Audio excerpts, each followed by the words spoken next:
Nak ada laman web sendiri tapi tak ada bajet? Jom kita buat satu, percuma! Rasa macam nak buat laman web tu susah dan mahal? Sebenarnya tak pun. Dengan Google Sites, sesiapa pun boleh buat laman web. Serius, senang macam susun blog je. Okey, jom kita tengok. Google Sites ni percuma dan memang sangat sesuai untuk yang baru nak mula. Anda boleh pilih template untuk cepat siap atau mula dari kosong untuk kreativiti penuh.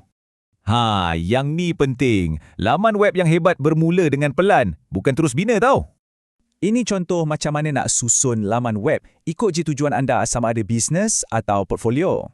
Setiap laman web, walau nampak canggih macam mana pun, ada 3 bahagian asas ni je. Senang kan?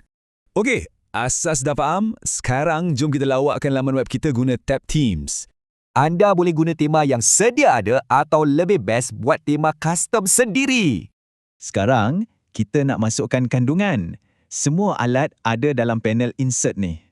Content blocks ni memang penyelamat. Satu klik je, terus dapat reka letak yang profesional. Nak letak video YouTube, Google Calendar atau Maps pun boleh. Semua dah bersepadu. Nak edit pun senang. Cuma klik untuk ubah atau seret je ke mana-mana anda suka. Untuk tambah halaman lain, pergi ke tab Pages. Sinilah kita bina struktur navigasi kita. Okey, dah nak siap. Tinggal 3 langkah terakhir je lagi untuk kita lancarkan. Mula-mula, kita pratonton dulu. Pastikan laman web nampak cun di telefon dan juga desktop.